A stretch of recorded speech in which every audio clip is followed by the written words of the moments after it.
down in the valley and looking at the border ranges of North New South Wales and Queensland, facing into Queensland, Australia. So this garden bed was the original Revamp idea, and now you can see how steep the hill is. If I put it on the side a bit, and you can see already, where are we? Logs just there, right in the middle of the frame, next to the left of the pawpaw tree there. There's some logs there. Now I want to put that all the way around, use all those logs to sort of level up that garden bed. Now it's going to help the water retention, and that's going to be a big thing in that garden bed, because as you can see it is in some nice sun, so if it has better water retention, the plants are going to grow really nicely there. I'm going to do a permaculture mindset, of course. I'm going to put in more trees like that lemon and like the pawpaw there to create a bit more shade, more spotty shade. And the reason we're going to do that is for water retention. We're going to make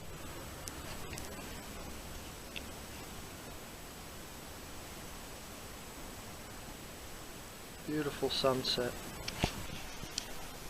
Okay, so here's the garden from the close-up view. It's the pawpaw tree and the lemon tree.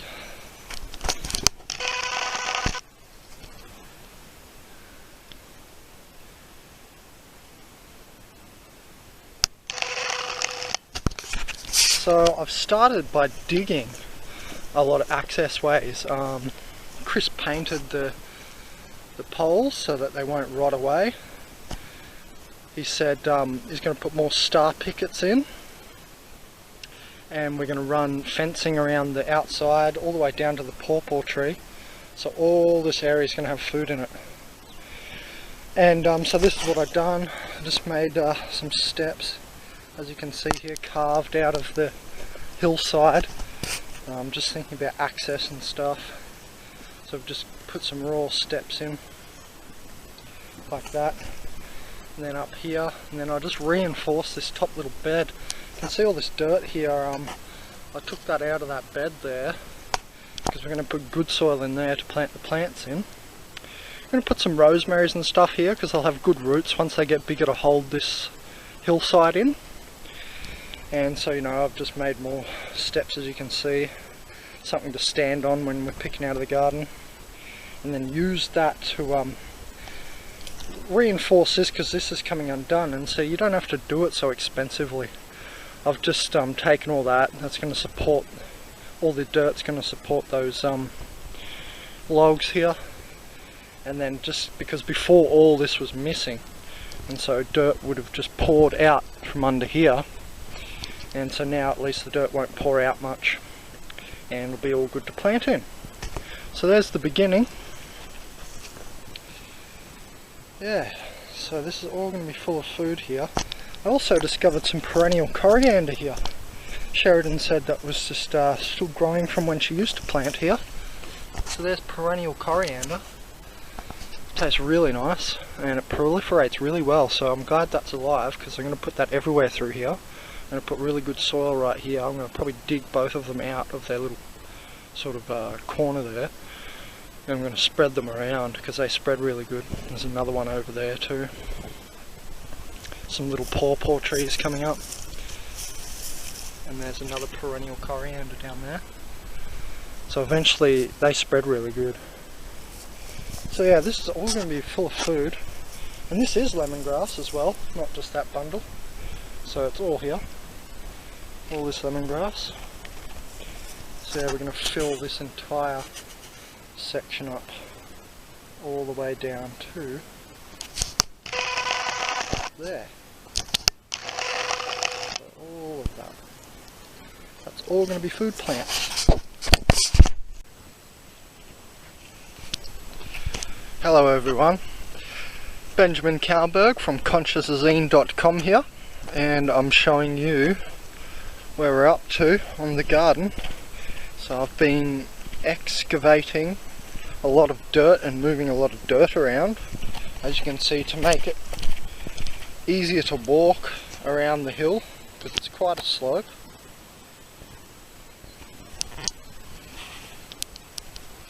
and I've been excavating these beds ready for new topsoil, and also sturdying up, because the hill is on an angle like this. I've put a lot of dirt over that way on the edges, down the bottom edges there,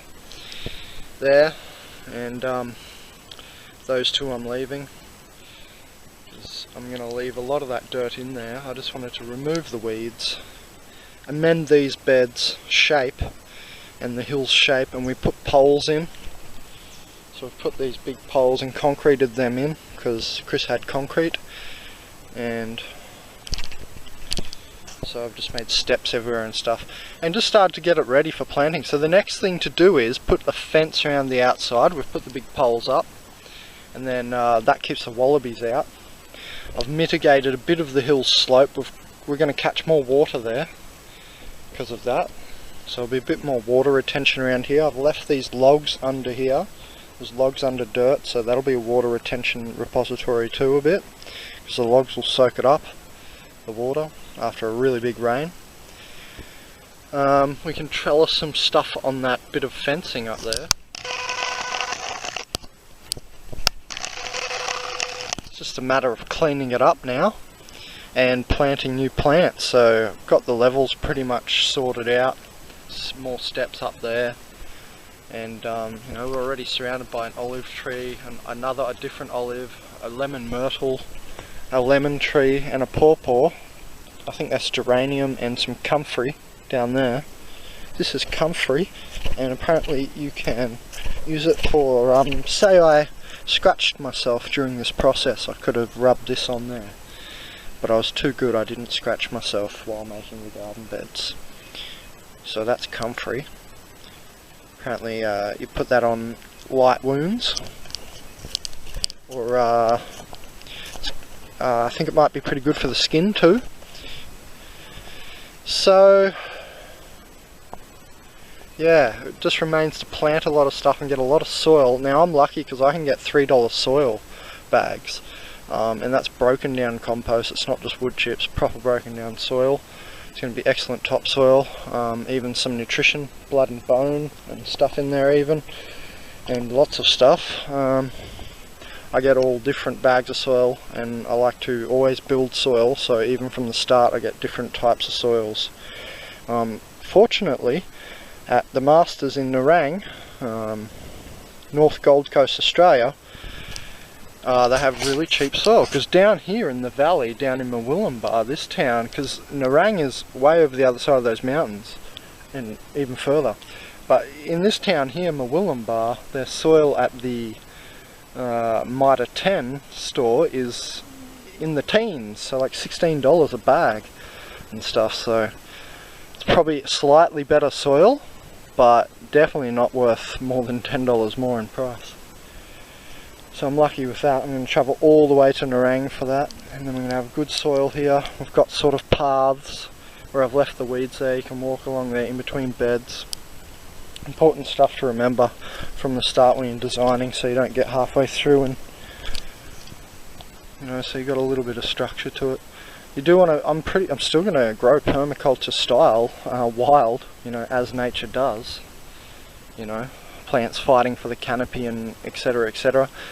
The thing I want to learn more myself is what plants, say when they break down their leaves, have what nutrients in them to help other plants. Like there's that Three Sisters method, I think it's like a Mexican farming method or something, or an Inca one even, Inca civilization, and where they have the corn, the beans and the squash, you know, they vine it around the corn and so on. Three Sisters, because they one of the plants releases nitrogen out of its leaves really good or something, and one fixes nitrogen back into the soil real good, I think the beans, and yeah, like that. So that's what I want to work out on this garden, because we do have to work the soil continuously, because there's gum trees. We're in Australia, the land down under, and you can see there's gum trees which sometimes harbour koalas all around us, but the leaves are, hence, containing a lot of eucalypt and other things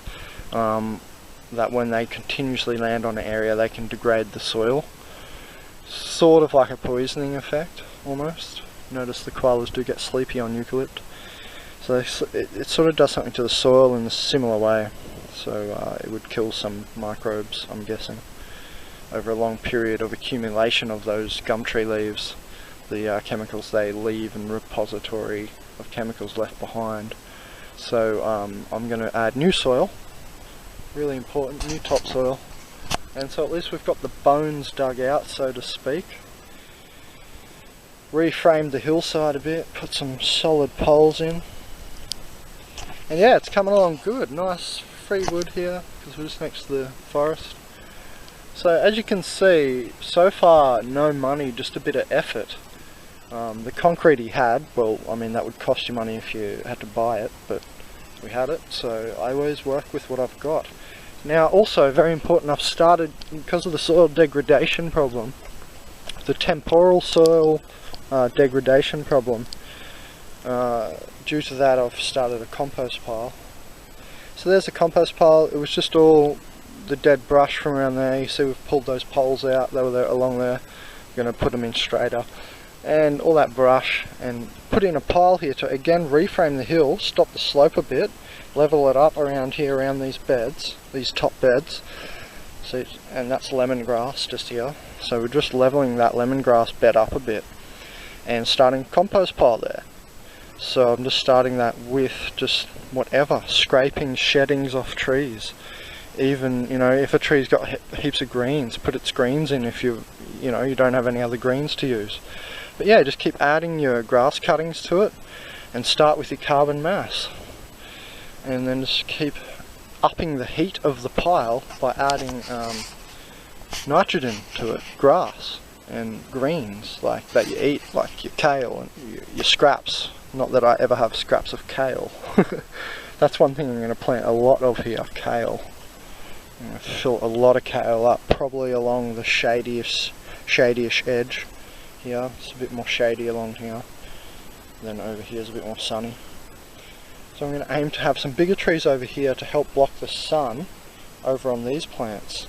So remember, it's always important to look where the sun is moving during the day. And I know it moves sort of like that here. So if I put some plants in front here, this part will shade out more and allow for less watering and more growing, more leaf production on the greens that I'm eating, because they're the actual parts of the plant that I want to eat, so that's my main production part. So if it can produce more leaves because it's trying to reach for more sunlight, that's the way to grow them. It's kind of like you're almost trying to starve them a little bit of sunlight so that they grow more leaves, because that ends up being more production for you. Now they are going to grow slower under the ground, remember, if you do that strategy, because they'll be pumping all their energy into making more leaves and not roots. But yeah, you make a happy medium, you don't touch them for a month and then their roots grow, easy.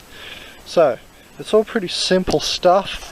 It's all the bare bones dug out and we're ready to go. We've already got some food plants in here, the lemongrass, the rah-rah-rah, and then I'm going to fill a lot of greens in here, some berry bushes along the side, and I don't know what I'm going to try and put here that's going to be taller yet. Maybe some more like a kaffir lime tree and stuff. Some little sort of trees, but not dwarf trees, but just ones that aren't going to grow huge for a long time. Because you know, if I put a kaffir lime here, that'll be great for the next few years, but then in, I don't know, 10 or so years it'll be quite large, so it might shade out too much then. You can always keep it pruned though. So yeah, I've got most of the work in, most of the poles there. Painted them with sump oil to stop them degrading, so that's another sort of recyclable method. Just some sump oil from the car when you change your oil. And yeah, loving it up here. I'm so stoked that I found this place, because look at this valley. It's just like looking over into the valley. I can't even see in the sun, it's so bright where I'm aiming. There you go. I think. Yeah.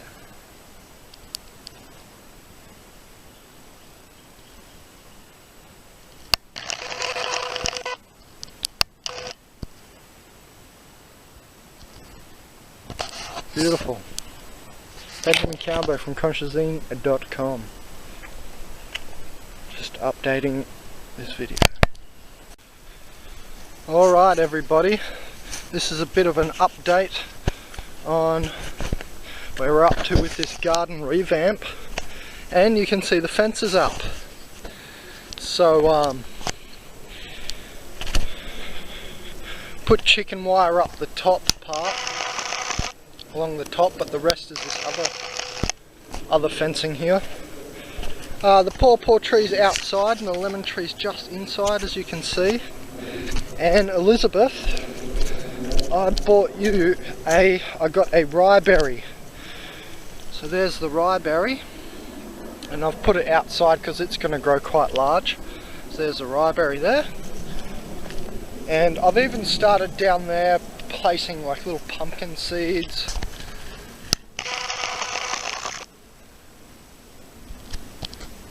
And also some sweet potato down there out of the way, because that can tend to take over. And here's a little kumquat. It's actually a little kumquat tree. On my other video I said it was a kaffir lime because I didn't know at the time. And that's what the guy told me, but then the lady told me it's a kumquat, and I realised the leaves do look like kumquat now. And the root stock was the one I got confused with. So yeah, we've put up the fence, put up all the poles, star pickets. This is to keep the wallabies out, so this is where all the delicate greens are going to go. So we got heaps of plants, like sort of for free. These little butter lettuces are from last year's seeds from these guys' house. These little nasturtiums were free. Sheridan said she threw out nasturtiums a few years ago, and the seeds came up down here after all my earth moving. So you can see I've put steps everywhere and flattened off parts to make it all a little more like a rice paddy or something. There's all little you know, flatted off parts, and we rearranged the olive tree, pulled it up a bit, and then I threw all that dirt around there. The dragon fruits, they're actually dragon fruits just there.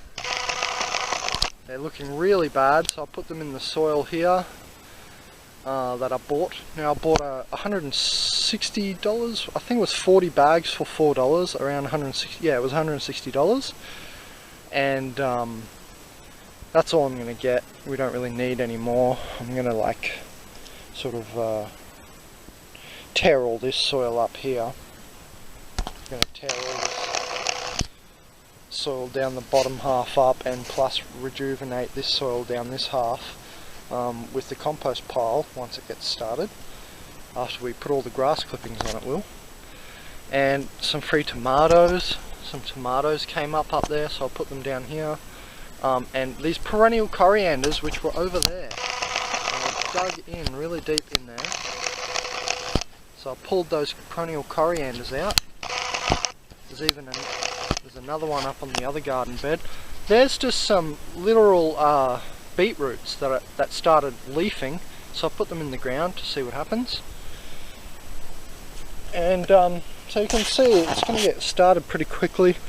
Some stuff's going to grow, some stuff's not. Then one of the elders came over, one of I think it was Chris's dad, and he bought this whole tray of some butter lettuces, 2 different types of passion fruit which I've put around already. There's the other passion fruit. And these are the same pawpaws as that one, which is a yellow pawpaw. Now I bought some Thai basil and stuff the other week, and I tried to transplant some of this Vietnamese coriander, but it didn't work too well, although the cutting up here has worked. So one of the cuttings worked, one of them didn't. I transplanted some mint out of the garden up there to here, and it's growing good already. A little rosemary, that's a cutting. Some lemon verbena, and there's that other perennial coriander looking good. 2 of the chili plants have died, which I actually went to the shop and bought, but one of them's surviving. It's some kind of chili, the heart starter chili there. And then there's some coriander, some parsley, So you can see it starts growing really quite quickly. There's going to be a lot growing on. So that's where we're up to. You can see the fence, I'll take you around. Remember, this was all just shaggy as, so we've made a bit of a path around it, and I've dug out so much stuff. Oh. Well, those things just poked me in the eye. So I hollowed this out so you could walk through. And then I put logs around the other side of the fence to stop a bit of soil erosion. You can see that compost pile there, it's doing about the same. Compost pile's sort of levelling off that area, levelling off that bed. Just stuff like that, the bare bones stuff, and now we're just going to start growing the delicate greens in there. So thanks for donating, Elizabeth, and I hope you like the garden revamp video. So here's the top of the view, up on the driveway. There's the cabin down there in the main house.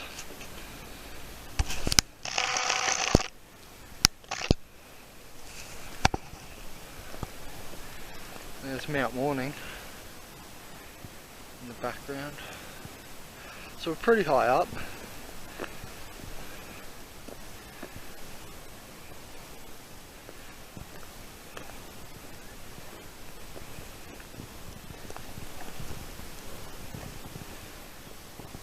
See the ranges extending behind the trees there.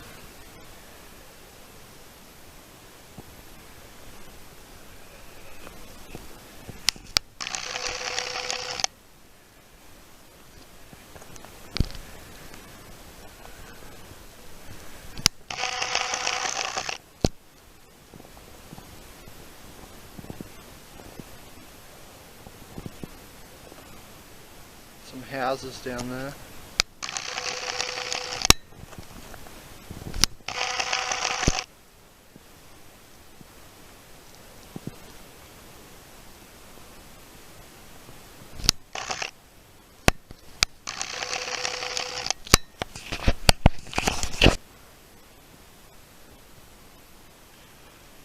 And why is it important to be up on a hill?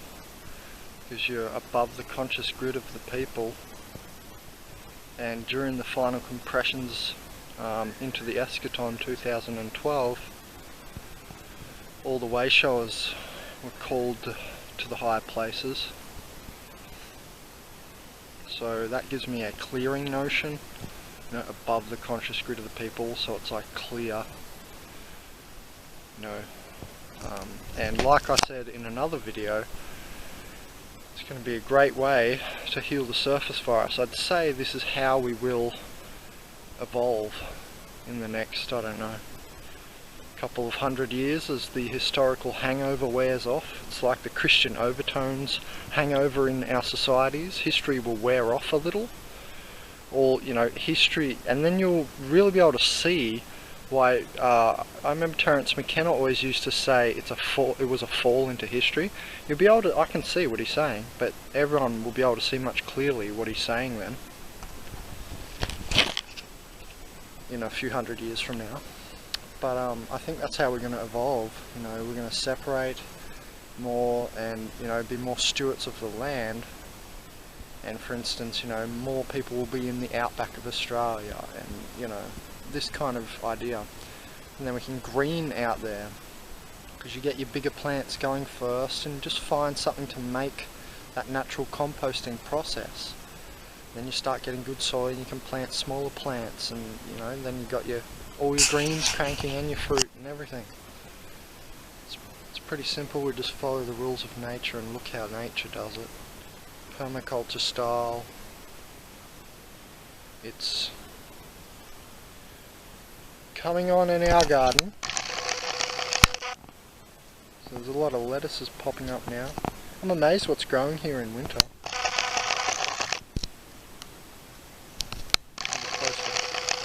Let's have a closer look. Here's a little kumquat tree too. It's tiny.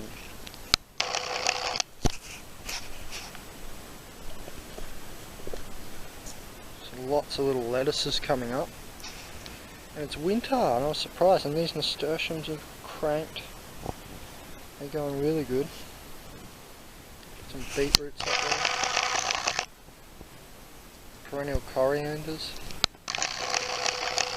Tomato plants, and then a little bit of parsley and arthritis plant. Where is it? Just there. It's really tiny in the center of the frame. I think it's going to make it in the end. It's shot up new leaves. It's real small. Almost died. Dragon fruit. I'm bringing them back. They'll live. They look nice and green, so I think they'll end up growing soon. As they figure out what parts of their limbs they're killing and so on. But yeah, look at all the little lettuces. It's going to be great when they all come up. All these are little passion fruit vines. More lettuces there.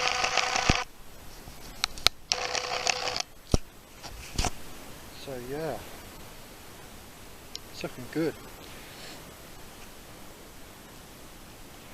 Starting compost piles everywhere. There's one of the compost piles.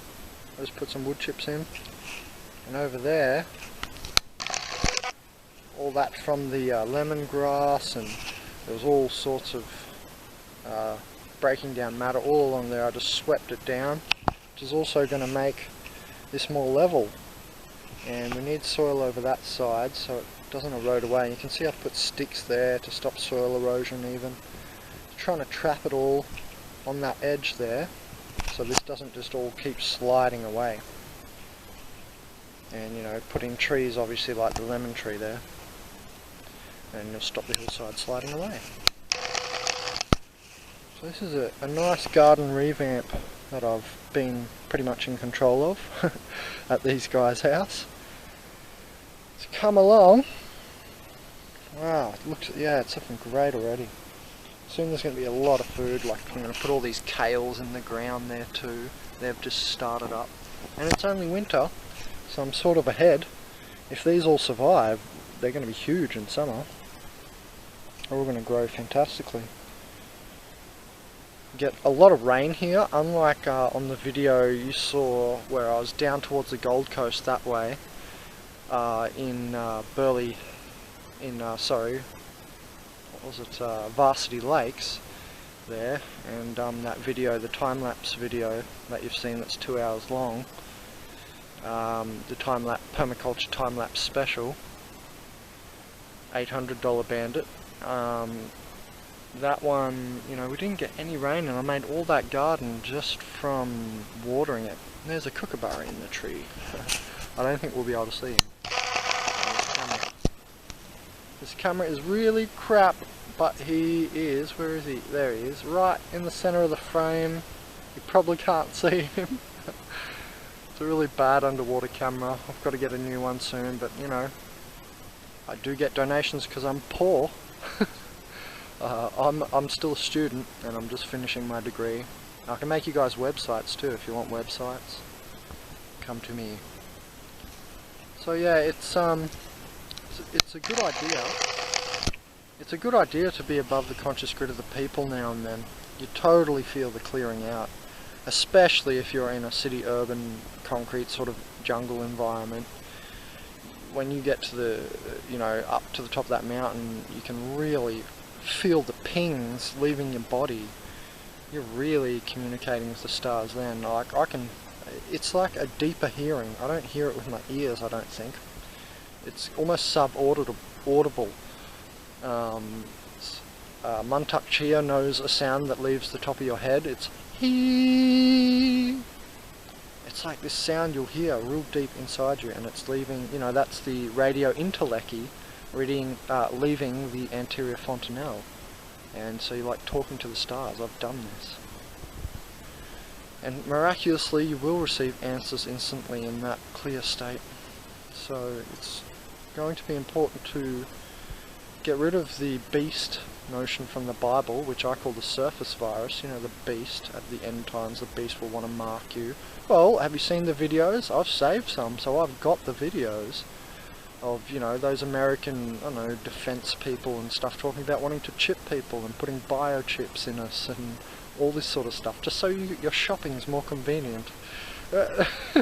So you don't have to pay, you can just walk in and out and it just automatically scans you. Oh, lovely. Yeah, there's always a great reason. And they're bringing it in the the hospitals and that sort of stuff. But yeah, no beast mark for me. Thank you. Not yet anyway. I do see that the IT is a forced incision by the Madre. So it's obvious that it's a forced incision. And you know, we are dirigible, so look up that word. You're embedded in endless cycles. So this is why neuroscience is finding and questioning free will at the moment in 2014 now. I've seen a few articles on that. They're questioning free will because we'll read the articles. Something, I think it was about, you know, the graph, their instruments picking up what they were going to answer. So, you know, was it really their free will before the recipient or you know, person being experimented on even you know, thought they thought it? So is it really free will? And you know, there's cycles like picoseconds and femtoseconds, and look into all this and then realize that, you know, everything's spiraling. You know, we're spiraling around the sun's spiraling around the Milky Way's spiraling around the central universal sun. So everything's in spiral. You're embedded in so many cycles, it's unbelievable. Astrological, cosmogonical, cosmological, you know, there's astrolatric sort of cycles happening to us every femtosecond, if you will. So it's been really good receiving this post-eschaton. I mean, I was homeless and pretty much in the street in my car for a while there. Before that I was road tripping a lot around Australia, but the money ran out and I couldn't get another job in that recession and rah. I still haven't got a job yet because I've just been finishing full-time studying IT, which is pretty difficult. Like, I've found that, you know, coming into IT with no IT background knowledge, I was a complete novice, computer illiterate. Coming into IT that way, it's been at least like doing, you know, one subject of IT is like doing 2 marketing subjects at the same time or something, you know. I've done business, 8 core subjects in my business degree, so I know from experience. And IT is definitely like twice as hard. You've got to learn the language and then implement it basically perfectly, because otherwise you introduce so many bugs into your code and the application or website just won't work properly. You just keep introducing bugs. And that's what I think the surface virus is like, made of the bugs from history, the cyclical process that was history. Say, Terence McKenna used to say like 15,000 years or something long, just as an idea. When the first grain silo went up at Jericho or something, he was saying Jericho was an incredibly advanced place or something. But just that idea that there's a cycle there, a sort of epoch or a creode, that's the idea. When exactly, it doesn't really matter, because you can just tell that it's there. So it doesn't really matter the exact date. So of course it matters, and you know, you'll be able to do stuff with that information. That's like cracking a code. But you know, what I'm saying is, what matters more is that you know that it's there. This cycle that was history. And I think the beast from the Bible, this surface virus, is like an amalgam of all the bugs introduced into, I don't know, the program of existence right now in this historical period, if you understand what I'm saying. And you might not, because you might not know the concept of bugs, a bug in computer programming, which I do. Anyway, thanks for donating, Liz.